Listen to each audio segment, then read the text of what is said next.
Chers amis, bonjour. Je suis ravi aujourd'hui d'inviter un de mes amis. On a commencé d'ailleurs notre carrière de conférencier ensemble. Nous avons une longue carrière d'enseignant vacataire derrière nous d'une bonne vingtaine d'années. Je vous présente Vincent Le Cerf. Vincent, bonjour. Bonjour. Merci d'avoir accepté mon invitation. Alors Vincent, on peut lui donner plein de qualificatifs, plein de petits surnoms gentils comme professeur tournesol, comme c'est quelqu'un qui cherche, c'est un des premiers docteurs en intelligence artificielle de France quand même. Donc à l'époque, vous vous rendez compte, il y a 20 ou 25 ans. C'est quelqu'un qui phosphore beaucoup, qui a beaucoup d'idées, qui a une très très belle intelligence. Et j'aime beaucoup partager des moments avec lui parce qu'en fait, ça nous fait réfléchir, ça nous invite à réfléchir dans des domaines ou dans des pistes qu'on n'avait pas du tout pensé soi-même. Donc, c'est très phosphorescent. Donc, je suis ravi de vous présenter Vincent Le Cerf.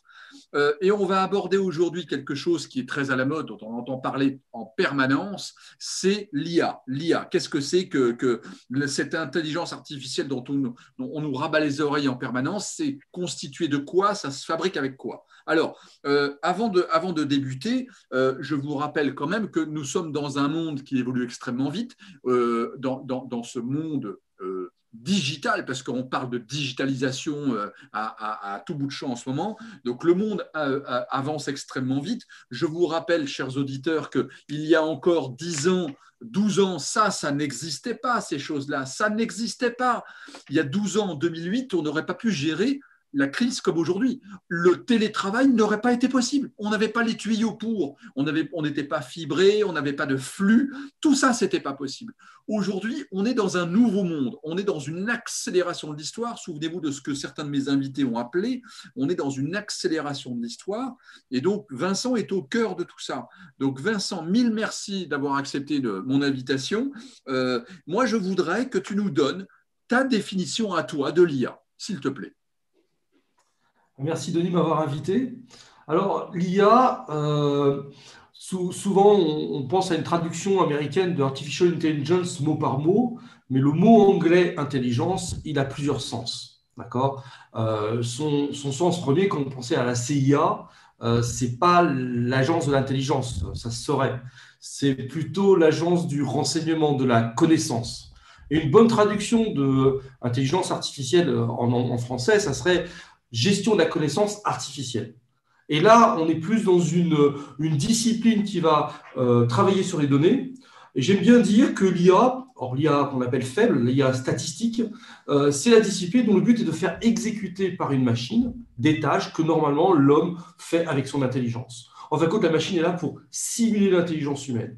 Par exemple, la capacité à reconnaître, identifier, faire des profils, vous fournir le film que vous avez envie de voir en ce moment, hein, ce que fait très bien Netflix ou que fait Amazon pour vous vendre des produits, ou des outils qui permettent aussi de communiquer avec nous sous forme de chatbot, d'agent conversationnel. Alors voilà une définition simple de l'IA.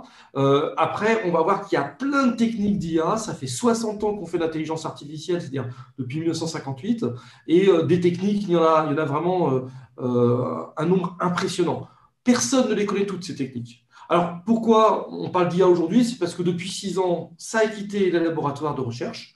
Donc, c'est devenu un outil industriel performant. Performant parce que ça traite énormément de données. Et notre monde, c'est un monde basé sur la connaissance. Donc, c'est un monde qui est composé de données. Il ne suffit plus de faire tourner ces algos pour proposer des services. Services qui, aujourd'hui, fait qu'on a l'impression que l'IA est présente dans toutes les facettes de nos vies.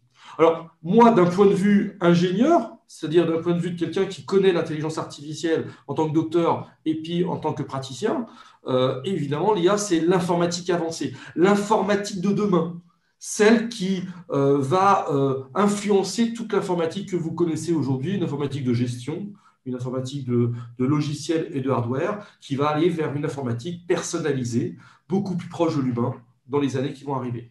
Donc, on est dans une étape médiatique où en fait, on appelle ça l'IA, mais en fait, effectivement, comme tu le disais, on vient d'un très long chemin, en fait, hein, et aujourd'hui, l'IA, c'est jamais qu'une étape.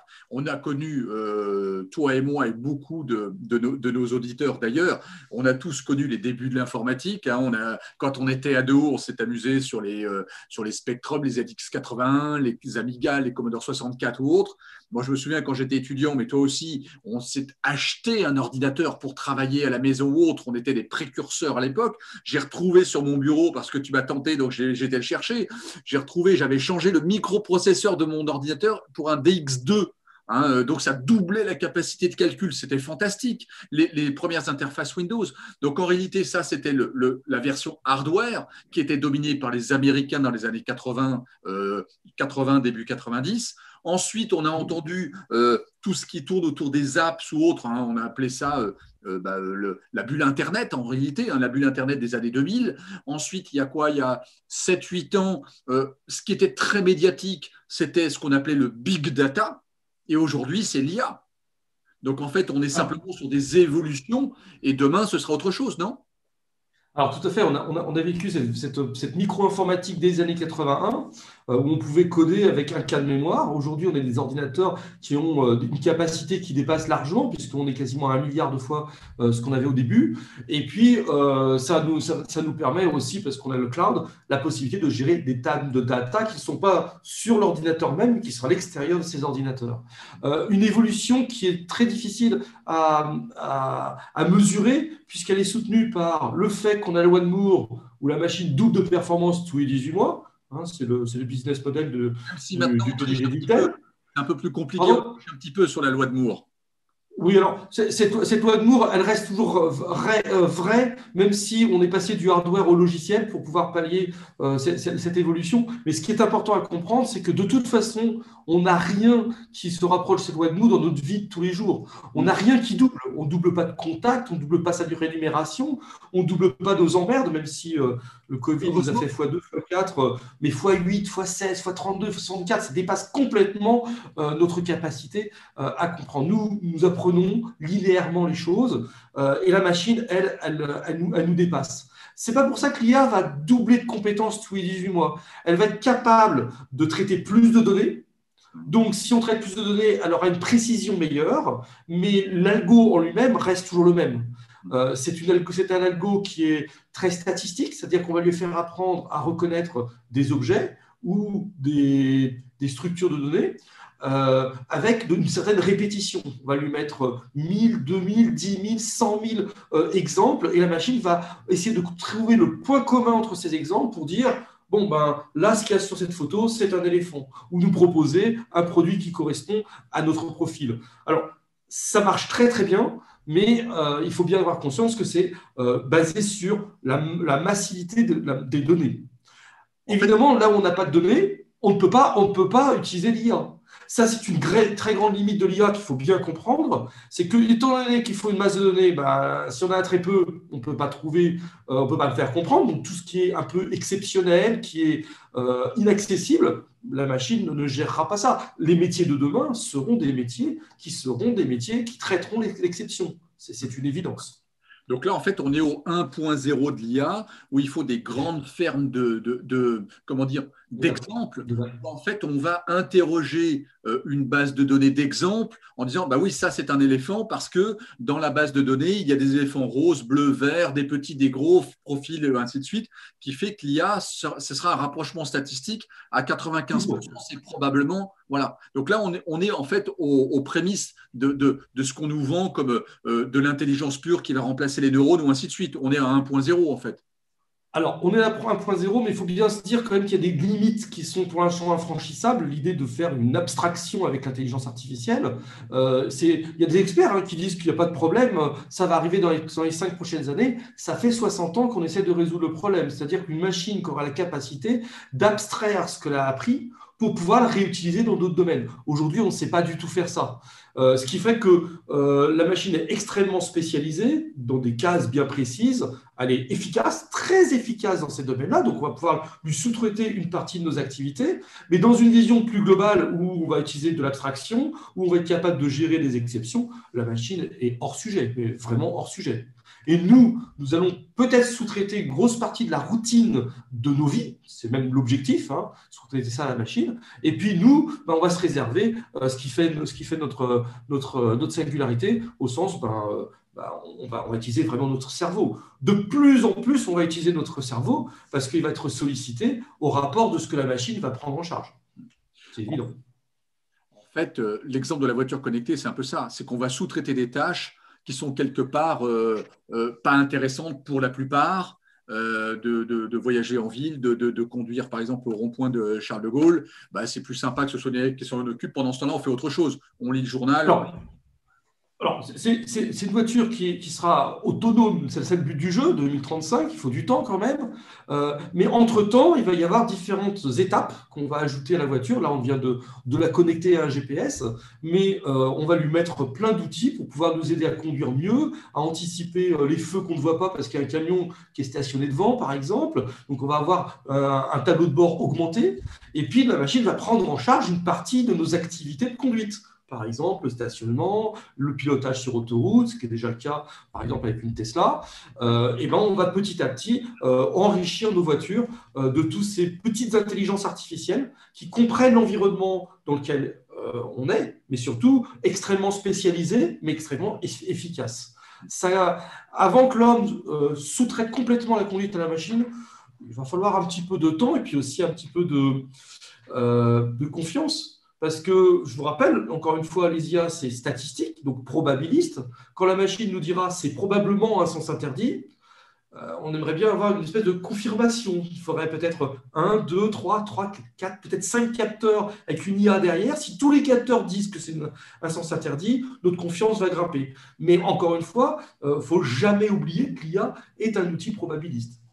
Et on va avoir des nouvelles problématiques qu'on n'avait pas jusqu'à maintenant, qui sont soulevées par l'IA, des problématiques éthiques, des problématiques philosophiques. On en parlait ensemble et tu donnais un exemple absolument passionnant, donc je le reprends pour nos téléspectateurs. C'est que lorsque vous êtes, imaginons que vous soyez sur l'autoroute du Nord, que vous rouliez à 130, vous respectez les limites, tout va bien, vous roulez à 130, votre voiture est autonome et que brutalement apparaît une nappe de brouillard qui n'est pas encore apparue dans votre GPS, une nappe de brouillard et du verglas en dessous. Et donc, en fait, votre voiture sait que devant vous, vous avez plein de voitures qui s'empilent, qui sont en train de se rentrer les unes dans les autres, il y a des morts, et que, en fait, votre IA qui suivait une autre voiture sait que vous allez devoir rentrer dans un accident. Donc, vous allez rentrer dans la voiture. Et l'IA décide elle-même, puisque vous avez confié le pilotage à l'IA. L'IA a deux possibilités. Soit elle rentre dans la voiture de devant et il y a deux morts, soit elle évite la voiture de devant, ça évite un mort, mais par contre, elle rentre dans le parapet pour l'éviter et vous êtes mort. Eh bien, ce sont des nouvelles problématiques éthiques et philosophiques auxquelles aujourd'hui, on n'a pas de réponse et on n'est pas prêt à accepter de sous-traiter une décision d'urgence à une machine en réalité. C'est nouveau, ça. Alors ça, c'est nouveau. Dans l'industrie, on a ça depuis très longtemps. Les avions atterrissent depuis 20 ans de manière quasiment automatique et gèrent des situations assez complexes. La difficulté aujourd'hui, ça va être de se poser la question, ce que la machine est capable de faire en temps réel et d'agir ou pas, quel scénario elle doit choisir. Mais ça, c'est, on va dire, des problématiques éthiques qui auront lieu, qui se poseront dans à peu près 5-10 ans. Aujourd'hui, il y a d'autres problématiques éthiques, par exemple la gestion des données, c'est pas spécialement lié à l'IA, mais que Google, Amazon, etc. vont utiliser, mais par contre utilisent l'IA pour pouvoir construire des profils de chacun d'entre nous et fournir des réseaux d'influence où est-ce qu'on peut vous vendre de la publicité ou ce type de choses. Donc là, attention, il y a l'éthique à différents niveaux. Il y a une éthique qui est dite aujourd'hui, qui est une éthique de demain, alors qu'aujourd'hui, il y a besoin peut-être aussi de travailler sur l'éthique d'aujourd'hui. Mais quelque chose de très important à comprendre, c'est que l'IA va apporter une supervision très détaillée de nos vies, c'est-à-dire que là, on donnait l'exemple de la voiture, mais on va avoir un ensemble, un éventail d'outils qui vont permettre de mieux mesurer qui vous êtes, dans quel environnement vous êtes, et vous faire des propositions pour vous nourrir, pour faire du sport, pour draguer, j'en sais rien, il y aura des IA, une espèce de coach qui seront présents en continu. Alors évidemment, il va falloir changer peut-être nos outils. Aujourd'hui, on utilise un téléphone portable pour pouvoir communiquer avec ces intelligences artificielles. On peut très bien imaginer une petite oreillette qui nous donnerait de l'information temps réel sur l'environnement dans lequel on navigue. Ça me paraît juste une bague, ou en tout cas quelque chose qui soit encore plus intime que ce téléphone portable pour nous aider à naviguer dans ces environnements qui vont se transformer. Et tu commençais la discussion tout à l'heure sur le Covid qui nous a révélé au niveau du télétravail. Ce n'est que le début d'une transformation de la société qui me paraît super important, accompagné de ces petites IA qui vont faire qu'on va être de plus en plus connecté à soi-même parce qu'on aura des informations sur soi-même et aux autres et aux environnements parce qu'on aura l'information qu'il faut. Et la question qu'on se posait juste avant de commencer cette discussion, c'est comment on va aussi se déconnecter de ce monde parce qu'on ne va pas être connecté en continu. Et je disais qu'il fallait d'abord bien comprendre comment bien se connecter pour profiter de très bons moments de qualité qu'on pourrait vivre hors connexion. On y revient tout de suite sur ça. Ce sont des sujets passionnants parce que ça détermine des choix de vie et ça détermine des destins. J'ouvre une petite aparté qui concerne mes sujets sur l'éthique. Vous savez que j'ai touché un peu la philosophie et à la géopolitique quand même. C'est très intéressant ce que tu disais sur l'éthique parce que tout ça, ce n'était pas des sujets avant. Ce n'était pas du tout des sujets. Maintenant, on va avoir des problématiques internationales. Parce qu'en réalité, quand vous allez avoir des Chinois qui font le crédit social avec les caméras partout dans les rues, ils vous filment sur vos comportements, mais attention, même à Munich, vous avez aussi des caméras, vous sortez en dehors des clous, vous avez aussi une amende. Bon, eh bien là, alors effectivement, le crédit social chinois, on n'est pas habitué à ça en Europe, mais ça arrive, il y a déjà des caméras dans toutes les villes, il n'y a pas que à Nice, partout, on est déjà surveillé. C'est juste une question de software. Eh bien là, on a des nouveaux problèmes éthiques, c'est jusqu'où on va dans la surveillance des gens et ça implique des choses dans leur vie de tous les jours, l'accès aux écoles, l'accès aux hôpitaux et ainsi de suite. Donc là on a et comme tu le disais, dans les 5 ans, ça nous peint au nez. Et alors attention, je réagis aussi d'une manière, la relation internationale, mais aussi philosophique. Je suis navré, les amis, mais l'éthique d'un Chinois ou d'un Brésilien ou d'un Français, où nous, on est humaniste, droit de l'homiste, les Lumières ou ainsi de suite, c'est probablement pas les mêmes fonctionnements, les mêmes sources d'éthique, et ça ne donnera pas les mêmes postures. Donc là, on va avoir des problématiques majeures. Alors, l'éthique est naturellement contextuelle, bien sûr. Donc, il va falloir adapter chaque situation de l'IA à cela. Mais encore une fois, aujourd'hui, les IA sont assez peu décisionnelles, décisionnaires, c'est-à-dire qu'ils ne prennent pas de décision.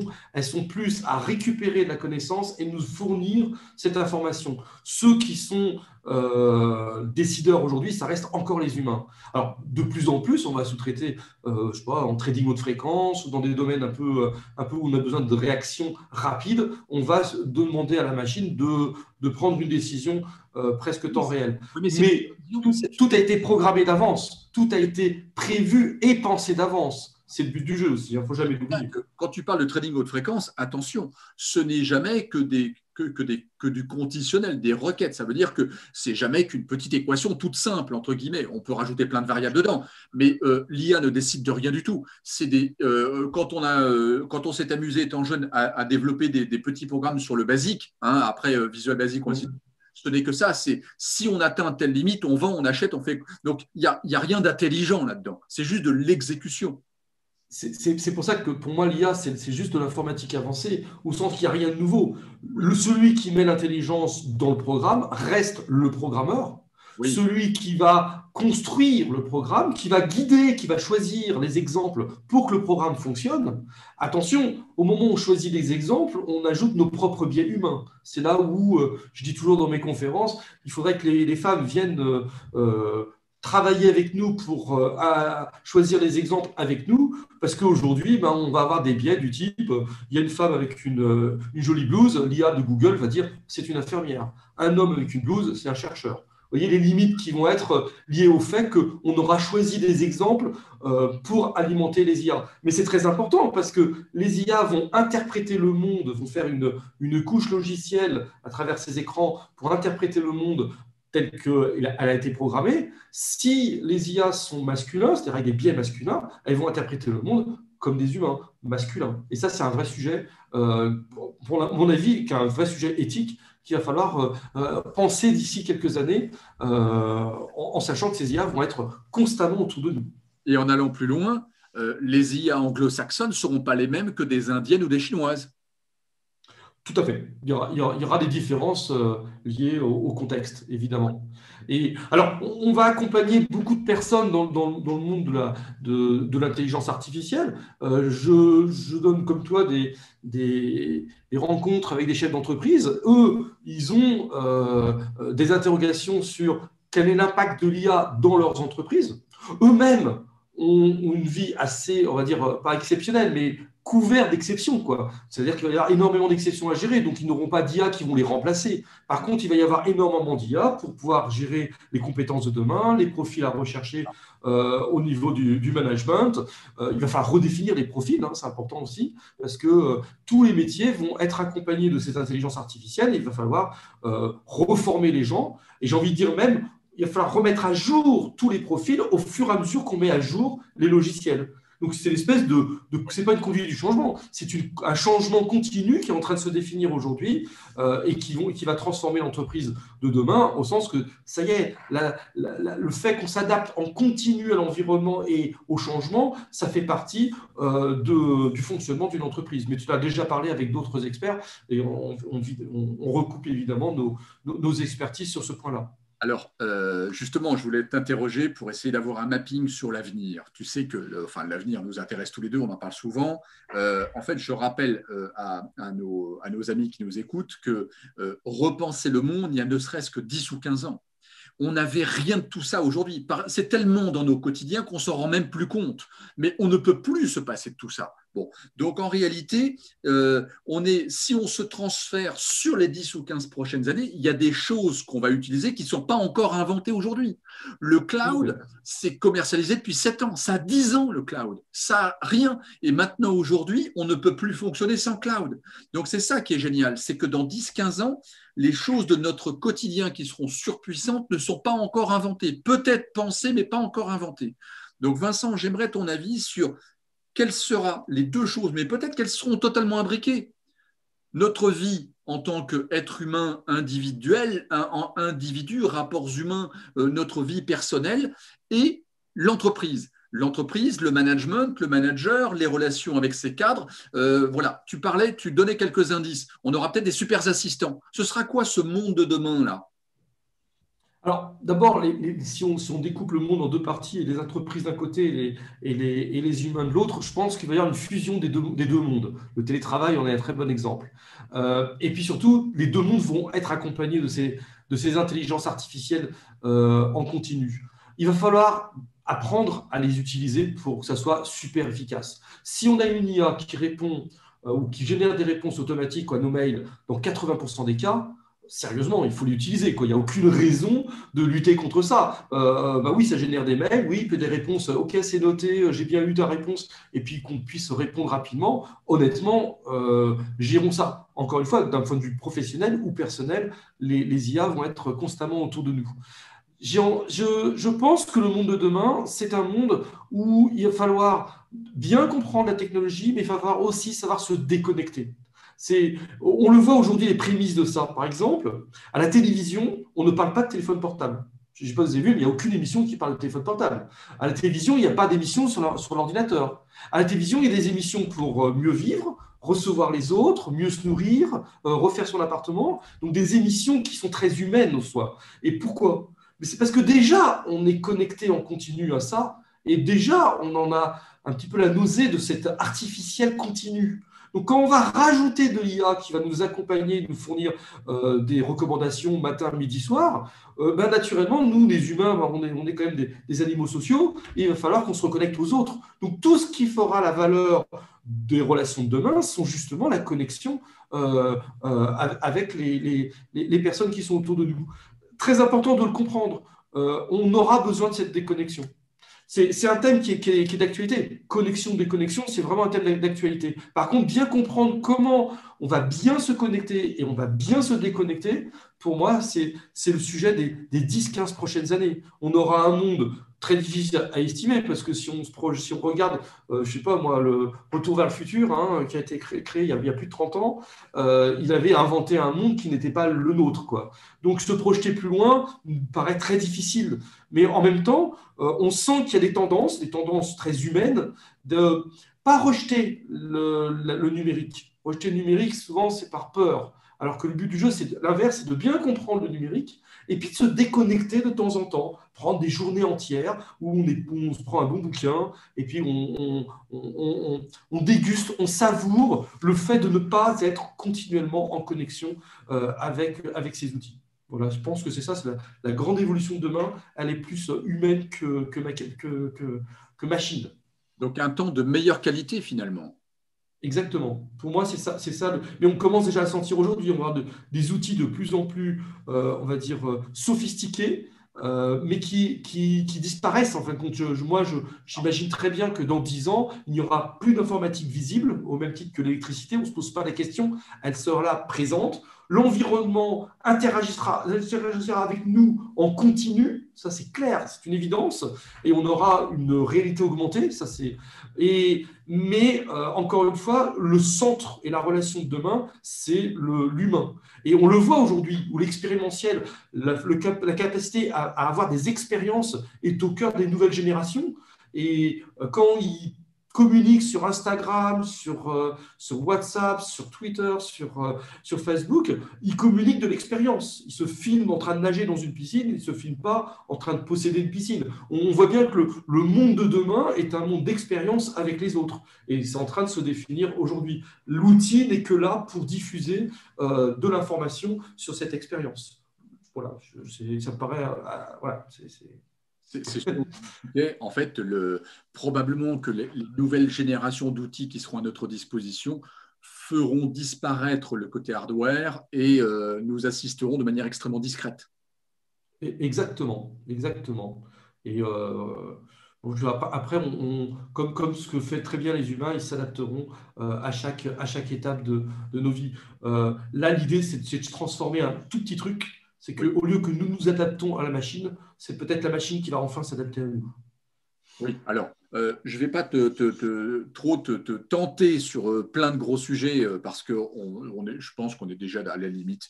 Mais moi, j'ai quelque chose qui me tient beaucoup à cœur et à toi aussi, c'est-à-dire le savoir, l'accès au savoir, l'éducation et l'accès au savoir.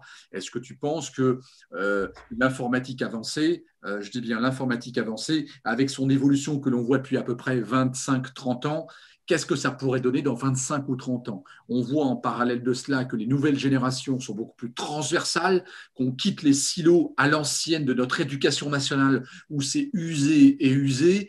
Comment est-ce que tu perçois ça? Pour l'instant, c'est plutôt du grappillage. On grappille un peu de YouTube, un peu de ceci, un peu de cela.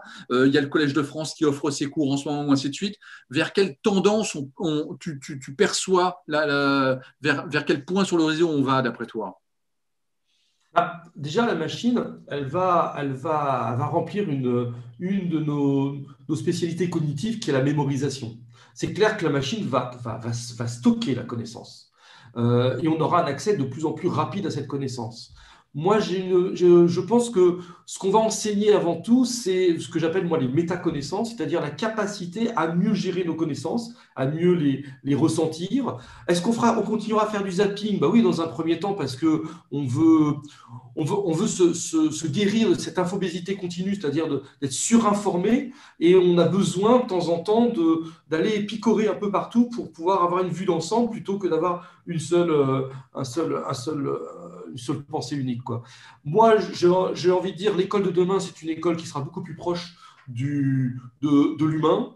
Et on va évaluer en fin de compte les autres intelligences, celles que la machine ne prend pas en compte, hein, c'est-à-dire qu'il n'est pas la mémorisation, la capacité à travailler en équipe, la capacité de se poser des questions, d'être créatif. Tout ce qui n'est pas évalué à l'école, encore une fois aujourd'hui, et qui est essentiel dans le monde de l'entreprise. C'est-à-dire que naturellement, aujourd'hui, on vous demande de coopérer. À l'école, on appelle ça la triche.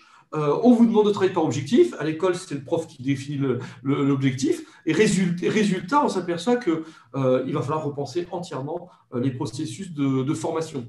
Doublement que l'IA évolue en même temps que l'humain, on se formera sur le poste de travail parce que la formation continue va devenir une réalité. C'est pas juste j'envoie quelqu'un à l'autre bout du département et puis il revient pour montrer un peu ce qu'il a appris. Non, non, c'est en continu, c'est-à-dire que il va y avoir une révolution dans la capacité à apprendre tout le long de sa vie.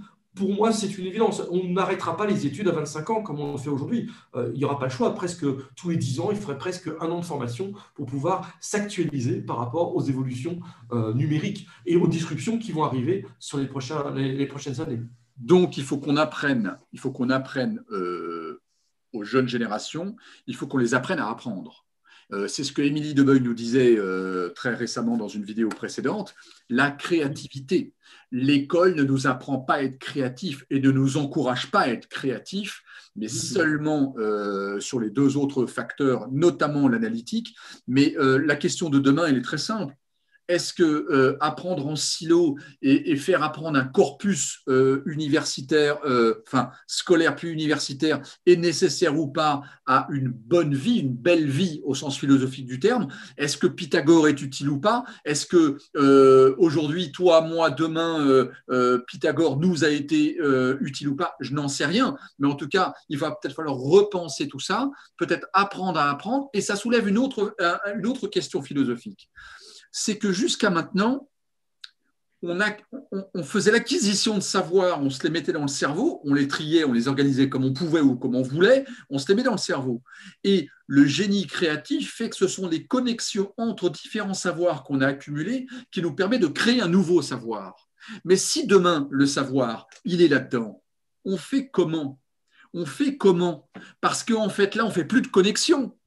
Donc, est-ce qu'on va voir Elon et il nous implante une puce et en fait, le savoir, on se le met dans la puce et en fait, c'est notre cerveau qui va pêcher tout ça et qui va créer les connexions? Ou est-ce qu'en fait, on est simplement des animaux assistés avec du probabilisme derrière en disant bah, tiens, tu serais heureux si tu regardais Netflix, tu as 85% de chances d'être heureux à cet instant T par rapport à ça. Tu vois ce que je veux dire? On va avoir des nouveaux paradigmes.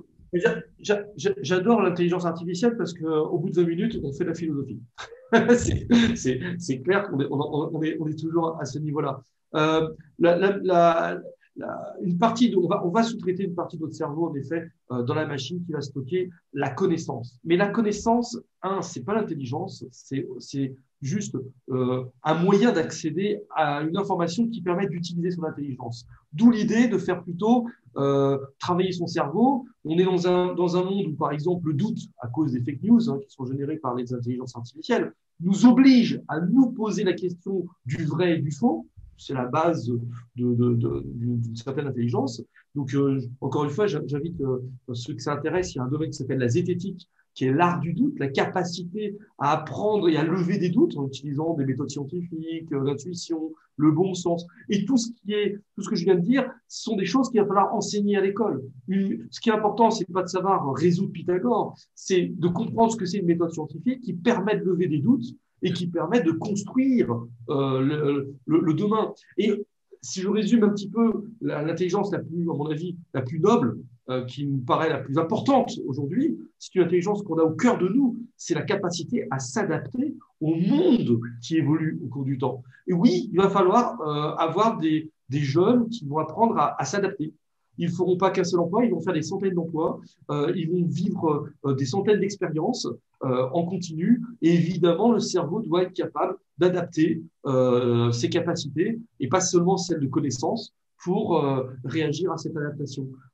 Encore une fois, l'IA, là, peut aussi jouer son rôle pour aider à enrichir la gestion de l'expérience. Ça me paraît intéressant à développer. Entre parenthèses, il va y avoir des IA aussi qui vont essayer d'améliorer ou d'aider à l'éducation en fournissant un rythme éducatif. Aujourd'hui, on a un rythme commun à tout le monde et certaines personnes n'arrivent pas à suivre, d'autres s'ennuient. On pourrait très bien imaginer une machine qui va aider, alors, plutôt ceux qui sont à l'aise, à accélérer leur rythme, et ce qui laissera du temps pour s'occuper de ceux qui sont moins à l'aise et qui ont besoin d'une relation plus humaine pour avancer dans l'apprentissage. Voire savoir générer des gamifications pour intéresser les jeunes à des savoirs auxquels ils pourraient être comment dire, en opposition. C'est Tout à possible. fait. Alors, Exactement. cher Vincent, on a déjà débordé, mais comme d'habitude, mille merci de ta participation. Est-ce que tu as une dernière petite chose à ajouter, préciser? Ouais, j'ai envie de dire, de toute façon, la machine, on a bien compris qu'elle n'était pas intelligente. La seule intelligence qu'il y a sur cette planète, c'est nous. Alors bravo les humains. Et puis, continuons à avancer dans cette évolution avec l'intelligence. Ouais. Bien. En intelligence. Et moi, je pense qu'entre Merci, Denis. le scientifique Oui, vu par Pythagore et le doute qu'on pourrait voir par Socrate, il faut réconcilier Socrate et Pythagore et surtout de ne pas les oublier, de continuer à aller les voir et de continuer à croire que nous avons une très très belle machine en nous qui s'appelle le cerveau. Nous avons une immense qualité qui est sa capacité à créer du lien avec les autres humains. Et ce lien-là, ce n'est pas les machines qui vont le faire. Et c'est en fonction de ces liens-là que ça crée des rencontres. Et les rencontres débouchent toujours sur du savoir, sur des jolis moments, sur tout un tas d'autres choses qui créent nos souvenirs, nos univers. Et c'est essentiel. voilà. Bah, merci, Denis. Moi, je trouve que c'était une belle discussion, encore une fois, et avec plein d'intelligence. Merci mille fois, Vincent, et je te dis à très, très bientôt.